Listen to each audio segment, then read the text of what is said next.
गोविंद कृष्ण भगवान की हो। माधव राम मंदिर में मीराबाई सहज योग, अक्रिय, अकर्म और विश्राम, उसे सहज योग कहा जाता है। अष्टावक्र गीता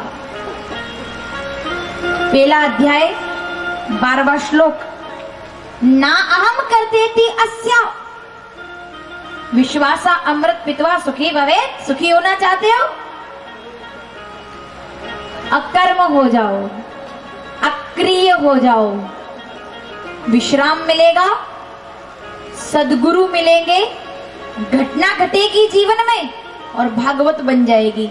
अगर राजा के जीवन में वो सुंदर घटना ना घटी होती तो आज भागवत कथा, अगर वो भविष्य बनाने में लग जाते जैसा कि हम लोग बना रहे हैं, घर परिवार में उलझ जाते जैसा कि हम आप लोग उलझ रहे हैं, तो भागवत नहीं बन पाती। भागवत तो तभी बनती है जब कोई सद्गुरु सुखदेव जी जैसा और श्रोता परीक्षित जैसा मिल जाता है, तो भागवत का निर्माण होता है। बैठ गया राजा, गुरुदेव मैं नहीं जानता कि इस सफर की क्या मंजिल होगी, मेरा मुकाम कहां आएगा, लेकिन एक बात तो तय है, बिना उद्धार के तो मैं दुनिया से जाने वाला नहीं। मेरा संकल्प इंसान का बड़ा होना चाहिए।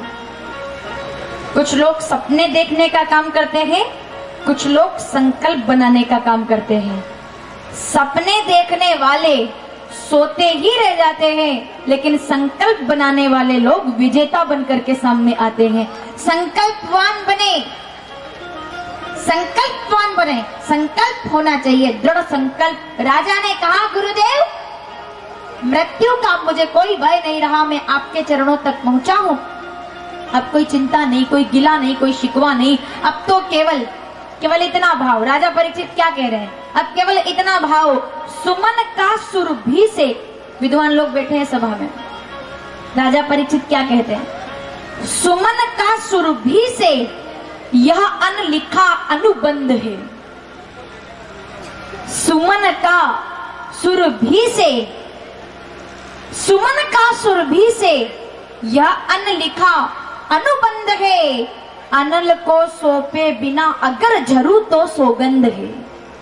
एक फूल हवा से ये सौगंध देकर कहता है कि मैं तो अपनी खुशबू हवाओं को देखकर ही रहूंगा, ये मेरी सौगंध है। अनल को सौंपे बिना गर झरू तो सौगंध है। मैंने तो समर्पण कर दिया। संकल्प से समर्पण बनता है और समर्पण से ही कथा बनती है। राजा परीक्षित बैठ गए गंगा के किनारे, गंगा में डुबकी लगाई और गुरुदेव ने कहा, बैठो राजन, मैं तुम्हें कथा सुनाता हूं, चलिए। दोनों हाथ जोड़ लिए राजा ने, अब सावधान, दोनों हाथ जोड़ लिए। गुरुजी ने कहा, चलो भागवत सुनाओ। और जैसे ही कहा कि मैं तुम्हें भागवत सुनाने का संकल्प करता हूँ, 7 दिनों में तुम्हें कथा सुनाऊंगा, इधर राजा ने भी संकल्प किया, मैं राजा परीक्षित सुखदेव जी महाराज के माध्यम से 7 दिनों तक भागवत कथा सुनने का संकल्प। इतनी जल्दी संकल्प हो जाते हैं क्या? ढोल बाजे बजने लग गए, बैंड बाजे बजने लग गए, आसमान से फूल बरसने लग गए। शब्द पूरा भी नहीं हुआ राजा का, और तभी राजा ने मुड़कर देखा तो कौन आया? ओहो हो, राजा की आंखों को यकीन नहीं हुआ कि संकल्प किया भी नहीं था भागवत का।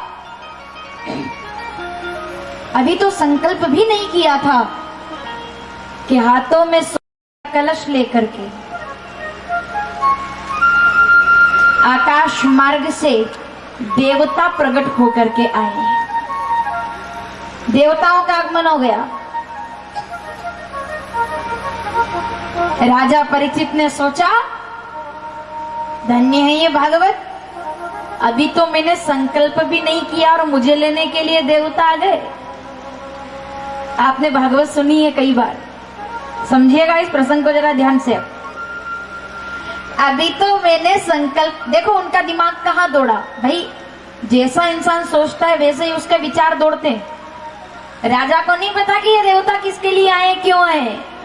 राजा को क्या लगा कि अपन तो सदगुरु की शरण में आने में देर भी नहीं की अपन ने, और देवता लोग आ गए, मुझे लेने के लिए आ गए।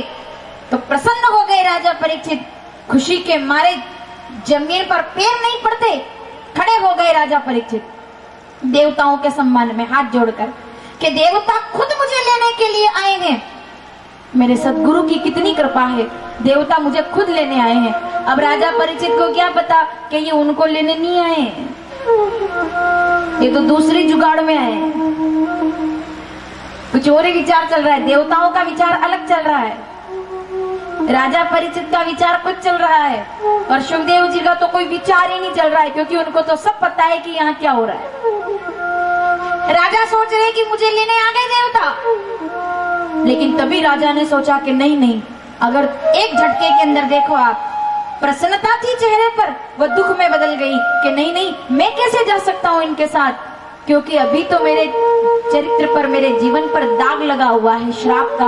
अगर ये मुझे लेने आए हैं तो मैं इनसे इनकार कर दूंगा, लेकिन मैं देवताओं के साथ नहीं जाऊंगा, क्योंकि स्वर्ग में तो मेरे पूर्वज भी मुझे मिलेंगे। मैं अभी कैसे जा सकता हूँ, मैं जाने के लिए तैयार नहीं हूँ, मैं नजरें कैसे मिलाऊंगा जाकर उनसे, मैं तैयार नहीं हूँ। तो राजा परीक्षित खड़े हैं, देवता आए, डायरेक्ट सुखदेव जी से बात की, महाराज रुकिए, ये संकल्प करने की जरूरत नहीं है, जाने दीजिए राजा को, इनको यहाँ मत बिठाइए, इनको इनका राजपाट संभालने दीजिए, क्योंकि हम इनके लिए स्वर्ग से क्या लाए हैं, परीक्षिते कथा वक्तुम सभाया संस्थिते शुके सुधा कुंभम ग्रहीत्येव देवास तत्र समागम। अमृत का कलश लेकर के आए हैं, हम अमृत लेकर आए हैं, राजा को अमृत पान करा दीजिए और इन्हें जाने दीजिए।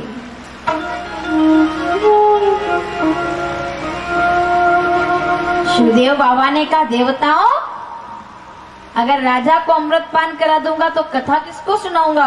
तो देवता कहते हैं, कथा सुनने के लिए हम है ना, हमें कथा श्रवण करा दीजिए।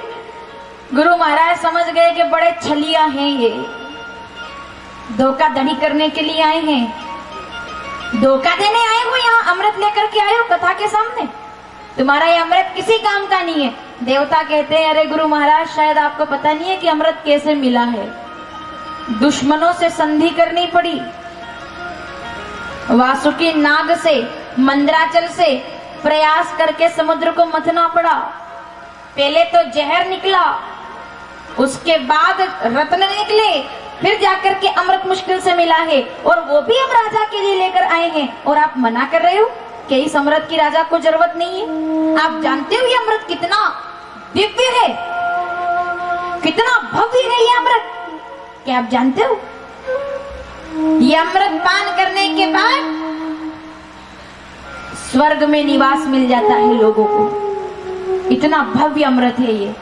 सुखदेव जी महाराज ने कहा, रे देवताओं यही तो अंतर है तुम्हारे अमृत में और मेरी कथा के अमृत में। तुम्हारे अमृत से तो भेदभाव होता है, जो बड़ा होता है, जो बड़ा अदबी होता है, जो पुण्यात्मा होता है, वो तुम्हारे अमृत का पान करके स्वर्ग में जाकर बैठता है, और जिस दिन उसका पुण्य समाप्त हो जाता है वापस धरती पर गिर जाता है। लेकिन मेरी कथा की महत्ता देखो कि तुम्हारे अमृत में और मेरे अमृत में इतना अंतर है कि तुम्हारे अमृत से पुण्य समाप्त होने के बाद स्वर्ग वाला भी धरती पर गिर जाता है, लेकिन मेरी भागवत के कथा अमृत से तो अगर कोई पापी भी इसका पान कर ले तो वो भी धरती से स्वर्ग तक पहुंच जाता है।